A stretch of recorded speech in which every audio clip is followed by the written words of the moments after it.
그들이 무리에게 이르매 한 사람이 예수께 와서 꿇어 엎드려 이르되 주여 내 아들을 불쌍히 여기소서. 그가 간질로 심히 고생하여 자주 불에도 넘어지며 물에도 넘어지는지라. 내가 주의 제자들에게 데리고 왔으나 능히 고치지 못하더이다. 예수께서 대답하여 이르시되 믿음이 없고 패역한 세대여, 내가 얼마나 너희와 함께 있으며 얼마나 너희에게 참으리요. 그를 이리로 데려오라 하시니라.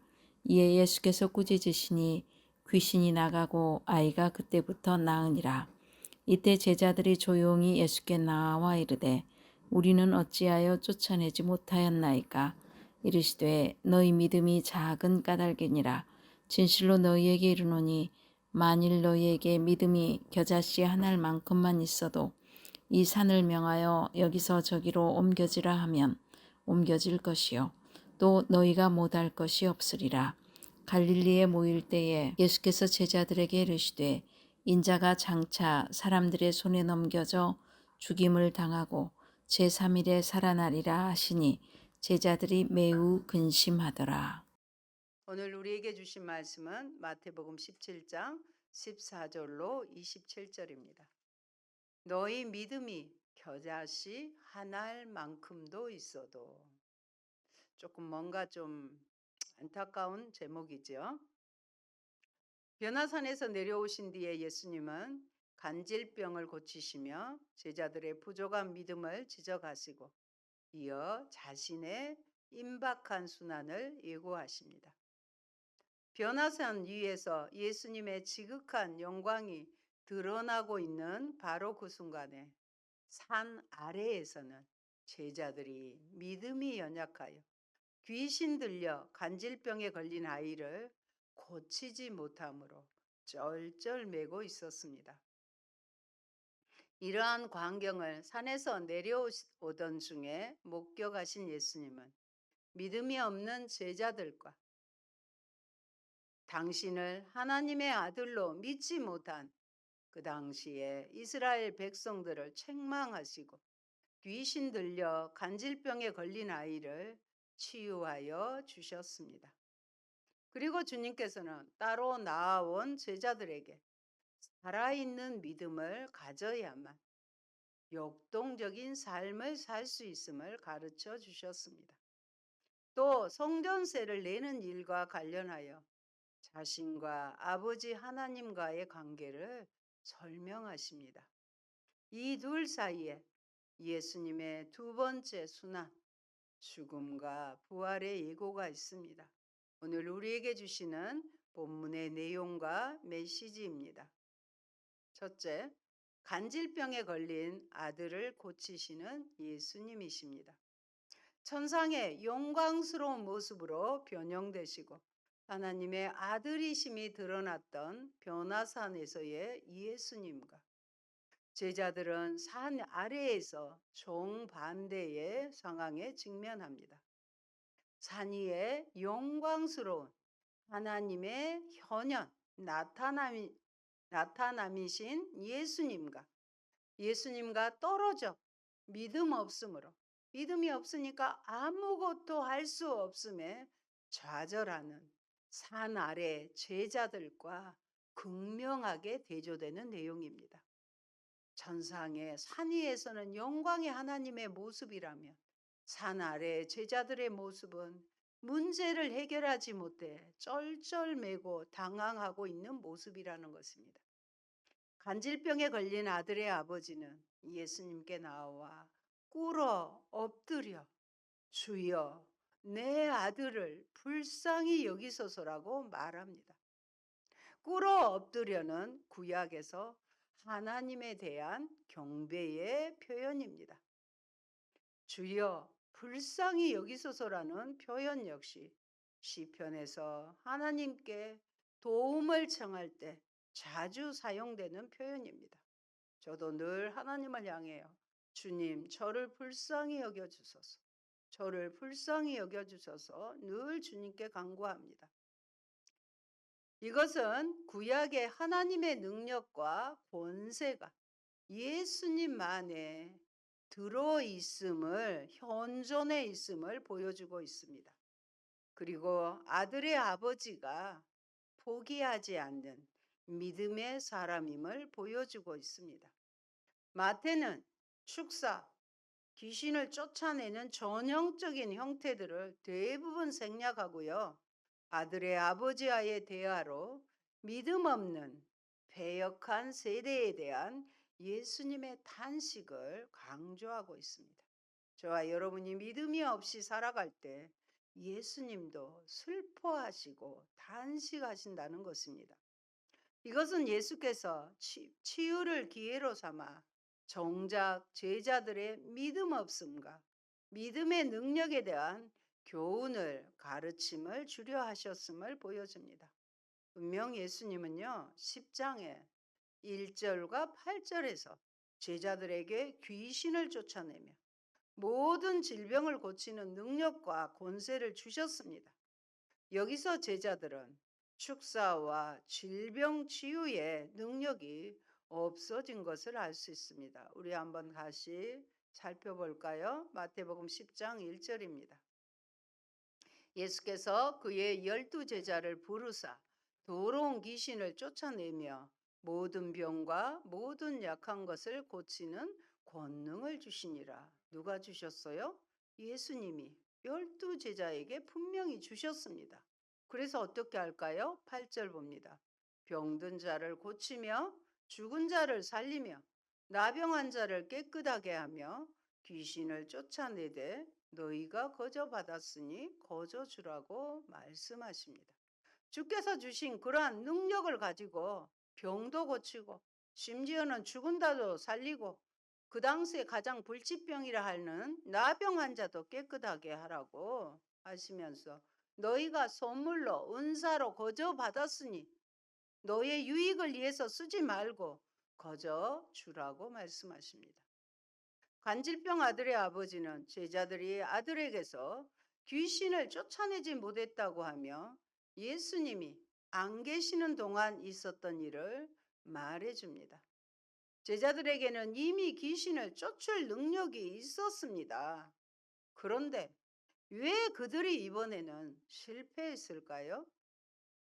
예수님은 믿음이 없고 패역한 세대여라고 제자들을 책망하십니다.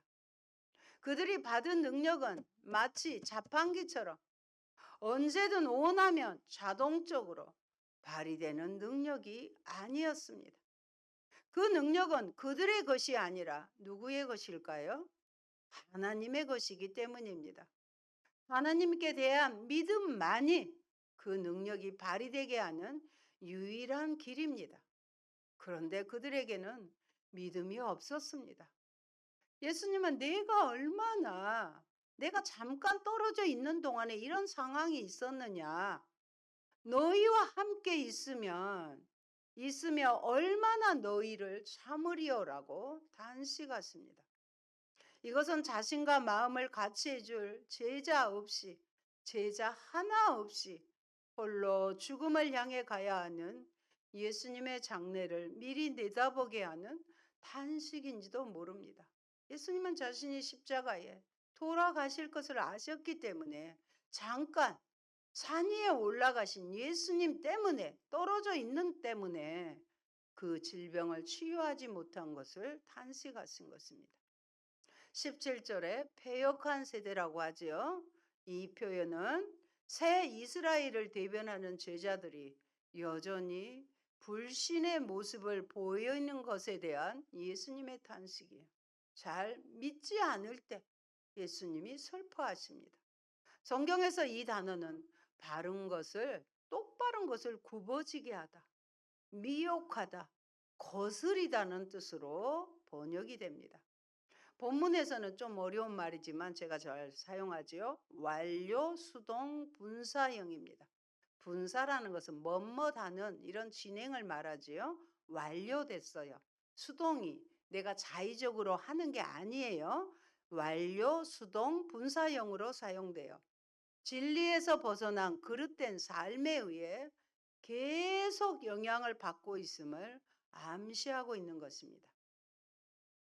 여기서 믿음이 없고와 패역하는 매우 밀접한 관계를 가집니다. 본문에서 이 두 단어를 사용한 것은 결국 이들의 불신앙이, 믿지 못함이 이적과 증거의 불충분 때문이 아니라 어떤 증거나 이적이 부족해서가 아니라 진리를 귀담아 듣지 않으려고 하고 그들의 마음을 돌이켜 진리를 거부하는 고집센 생활 태도이었음을 보여줍니다. 증거가 불충분해서가 아닙니다. 그들의 마음이 진리의 말씀이 듣기가 싫어. 그리고 그 진리를 거부하는 고집센 강팍한 생활 태도 때문이었다고 말씀하십니다.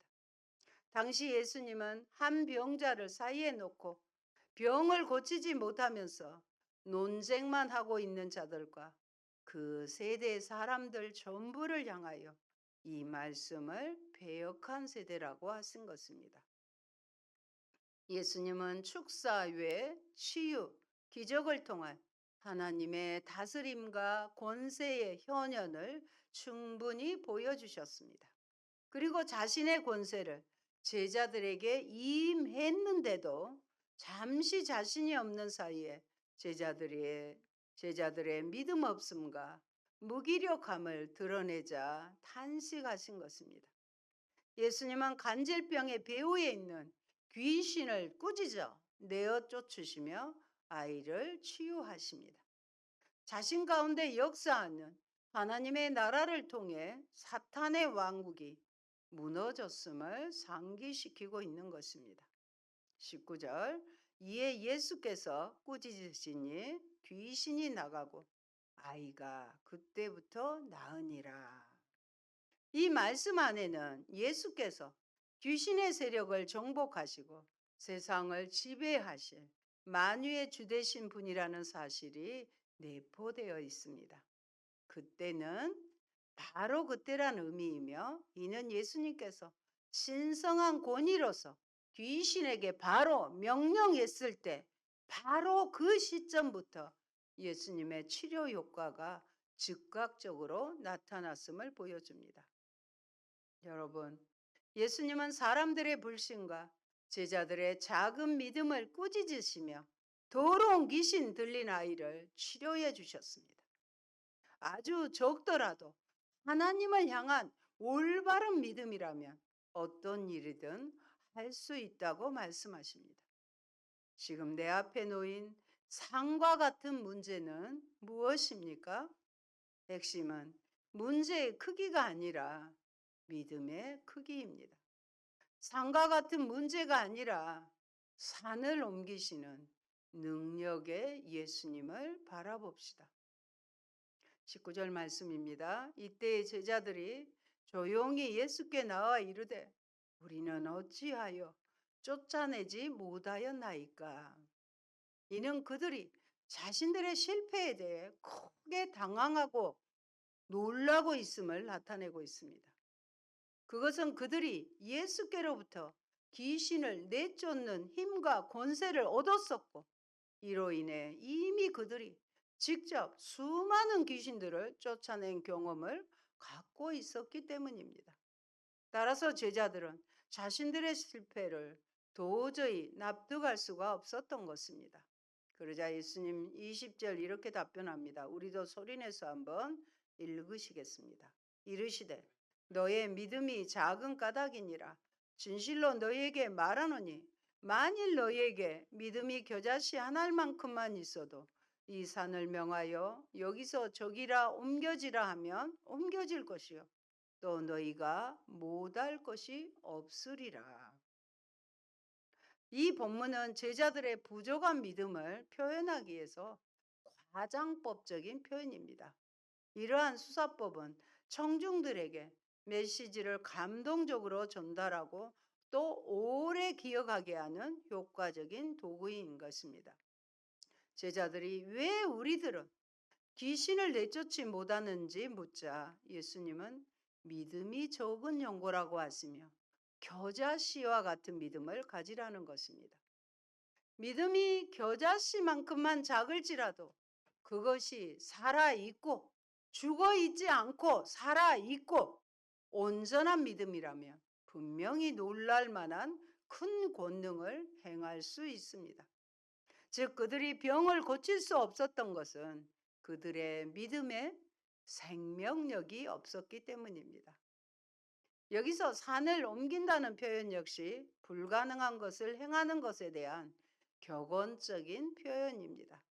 따라서 본문은 어떠한 문제라도 생명력 있는 믿음만을 소유한다면, 겨자씨 하나일 만한 믿음이라는 말은 생명력 있는 믿음이라는 말입니다. 그 믿음을 소유한다면 능히 불가능하다고 생각되는 일조차도 해결할 수 있음을 나타냅니다.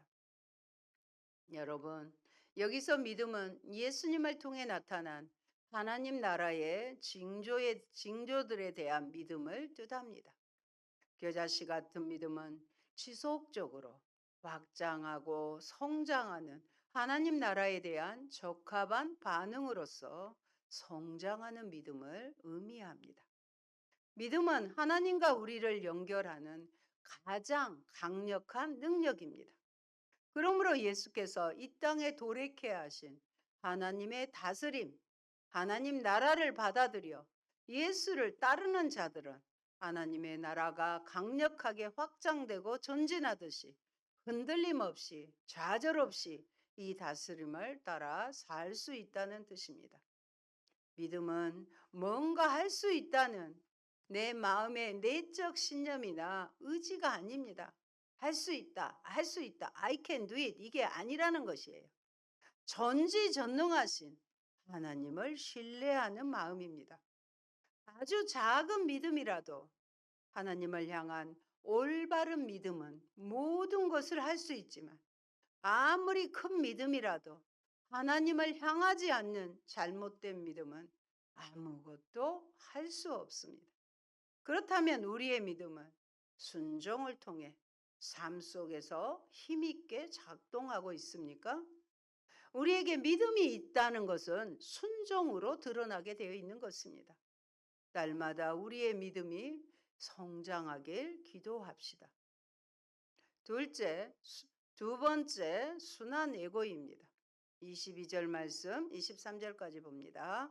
갈릴리에 모일 때 예수께서 제자들에게 이르시되 인자가 장차 사람들의 손에 넘겨져 죽임을 당하고 제3일에 살아나리라 하시니 제자들이 매우 근심하더라. 마태는 예수님의 두 번째 순한 예고 문맥을 22절에 보면 갈릴리에 그들이 모여 있을 때라고 밝힙니다. 넘겨져는 내어주다, 잡아주다라는 뜻을 가지고 있습니다. 이는 소유권을 넘겨줌을 뜻할 뿐 아니라 믿는 자로부터 배신을 당할 것을 뜻하기도 합니다. 또한 이 단어가 넘겨져, 이 단어가 수동태로 기록되어 있다는 것은 예수께서 죽음으로 던져지게 됨이 하나님께서 계획하신 섭리 가운데 하나님께서 직접 예수님을 사람들의 손에 넘겨주셨던 것임을 알 수 있습니다. 또한 이것이 사랑하는 제자의 배신으로 이루어질 것임을 시사하고 있습니다. 우리는 하나님의 은혜를 생각할 때 가장 큰 것은 독생자까지도 우리를 대신하여 버려주시고 넘겨주신 그 사랑, 십자가에 넘겨주신 사랑 앞에 우리는 감사하지 않을 수 없습니다. 예수님은 예루살렘에서 일어날 자신의 고난과 죽음 그리고 부활을 다시 언급하시며 이것이 바로 하나님의 종말론적인 새 공동체를 세우는 일, 교회를 세우는 일의 토대임을 상기시킵니다. 살아나리라는 역시 수동태형으로 예수님의 부활이 생명의 주관자이신 하나님에 의해, 자신이 아니라 하나님에 의해 이루어지게 될 것을 입증합니다. 헬라의 원문의 의미를 좀 살펴보면요, 인자 예수는 하나님에 의해 인간들의 손에 넘겨질 것이며 인간들이 예수를 죽일 것이지만 결국 하나님이 예수를 죽음에서 일으켜 세울 것이라는 뜻입니다. 이것은 예수님의 죽음과 부활이 하나님의 뜻이었다는 점에서는 신적 필연입니다. 동시에 인자의 고난과 죽음을 통한 인간 구속이라는 하나님의 은혜는 인간사의 필연이었음을 보여주는 것입니다. 제자들은 첫 번째 예고 때와 달리 심히 근심합니다. 그들에게 살아난다는 말은 아무리 그렇게 말씀하셔도 믿기지도 않고 이해도 되지 못했을 것입니다. 그들은 메시아가 죽으면 모든 게 다 끝난다고 생각했기 때문에 심히 근심했다고 기록합니다. 여러분, 십자가를 거절하는 것은 복음이 아닙니다. 죽음을 거치지 않는 영광을 말하는 것은 모두 다 거짓입니다. 이것을 기억하시기 바랍니다. 십자가 뒤에 영광이지 우리는 예수님으로 말미암아 영광을 누리는 것만은 아닙니다. 예수님께서 그의 죽으심과 동등하게 3일 만에 다시 살아나실 것을 말씀하셨음에도 불구하고 제자들이 오직 예수님의 죽음에만 관심을 집중하므로 예수님의 부활에 대해서도 생각지도 깨닫지도 못했음을 나타냅니다. 그러나 예수님은 자신이 가야 할 길을 분명히 아셨습니다. 제자들이 갈릴리에 모였을 때 고난을 받으시고 3일 만에 다시 살아나실 것을 말씀하셨습니다. 제자들은 여전히 그 말씀의 의미를 이해하지 못하고 크게 슬퍼하며 근심했습니다. 나는 예수님의 말씀을 듣고 올바른 반응을 보이십니까? 성도 여러분, 우리는 하나님을 믿노라고 하면서도 세상 가운데서 능력 있는 삶을 살지 못하는 경우가 많습니다. 그것은 우리의 믿음에 생명력이 없기 때문입니다. 즉, 믿음의 모양은 있지만 믿음의 내용이 없는 것입니다. 이렇게 형식적인 믿음은 우리로 늘 실패하는 삶을 살게 합니다. 그러므로 우리는 이제 살아있는 믿음, 역동적인 믿음을 가져야 하겠습니다. 아브라함과 모세와 여호수아가 가졌던 믿음을 우리도 가져야 하겠습니다. 우리가 그러한 살아있는 믿음을 가질 때 우리 앞에 어떤 장애가 놓여도 능히 극복하고 승리하는 삶을 살게 될 것입니다. 세 번째, 성전세의 문제입니다. 성전세는 이스라엘을 출애굽시켜 주신 하나님께 감사의 표시로 드린 생명의 속전이었습니다. 20살 이상의 이스라엘 남자들이 성전의 유지와 관리를 위해 1년에 반세겔씩 바치던 것이었습니다. 로마의 지배하에 있던 주 1세기는 다양한 세금이 징수되었는데 여기서의 세금은 유대인들에게 부과되는 성전세에 관한 것입니다. 대개 6월절 한 달 전쯤 유대인 남자들은 반세겔의 성전세를 냅니다. 인자 예수께서 고난과 죽음을 위해 예루살렘으로 올라가실 때에 성전세에 관한 문제가 부각됩니다. 이것은 예루살렘 종교 지도자들과의 위험스러운 대면을 뜻할 수 있습니다. 예수님은 세상의 왕들이 관세나 주민세를 자기 아들들에게서 받지 않는다고 하십니다. 그러니 하나님의 아들들인 제자들은 성전세 내는 데서 자유롭다고 하십니다. 그렇더라도 타인의 유익을 위해서 성전세를 내게 하십니다. 자유와 권리가 있지만 타인을 위해 그것을 포기하는 종신을 말씀하시며 불필요한 갈등을 피하기 위해서 기적적인 방법, 첫 번째 물고기를 잡았을 때 그 입안에서 한 세겔이 나오지 않습니까? 기적적인 방식으로 돈을 마련해서 성전세를 내게 하십니다. 요점은 아들들은 세금 부과에서 면제된다는 것입니다. 여기서 왕은 하나님을, 아들들은 하나님의 아들들, 즉 하나님 나라의 자녀들을 의미합니다. 예수께서는 이 세상의 주관자이신 하나님의 아들로서 당연히 율법의 요구에서 변제되십니다.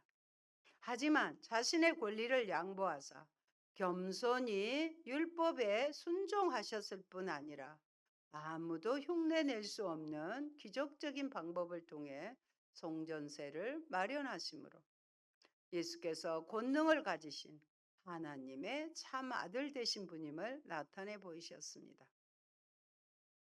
여러분, 우리 주님은 성전세를 바칠 필요가 전혀 없는 분이십니다. 아니, 오히려 그 모든 성전세를 받으셔야 하는 분이십니다. 왜냐하면 우리 주님께서는 하나님의 아들이시요 대제사장일 뿐만 아니라 성전 그 자체이시기 때문입니다. 그러나 예수님을 하나님의 아들로 인정하지 않는 사람들을 실족하게 하거나 쓸데없는 오해를 불러일으키지 않으시려고 베드로를 시켜 성전세를 내셨습니다. 성전은 세금을 통해 유지되는 것이 아니라 이제 예수님의 죽음과 부활을 통해 이루어진 하나님의 새로운 공동체를 통해서 온전히 대체됩니다. 지켜야 할 의무가 없음에도 기꺼이 복종하신 것입니다. 그럼에도 불구하고 그들은 복음서의 기록 그대로 세상을 창조하시고 다스리는 분이 자기 땅에 왔지만 도무지 알아보지 못하고 이러한 푸대접을 하고 있는 것입니다. 사랑하는 성도 여러분, 우리도 이러한 모습을 본받아 언제나 이웃으로 하여금 오해케 하지 않도록 늘 행동에 조심하고 매사를 나 자신보다는 이웃의 유익을 먼저 생각하는 삶을 살아가시기 바랍니다. 그리하여 세상 속에서 화평케 하는 자, 피스메이커가 되시기 바랍니다. 그리고 복음과 진리를 거스르는 문제에서는 타협하지 않고 싸워야 합니다. 복음과 진리를 왜곡하는 자들하고는 우리는 끝까지 싸워야 합니다.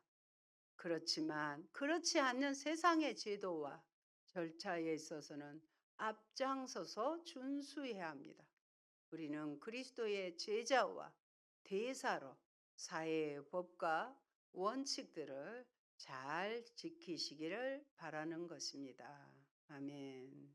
할렐루야. 고마우신 아버지 감사합니다.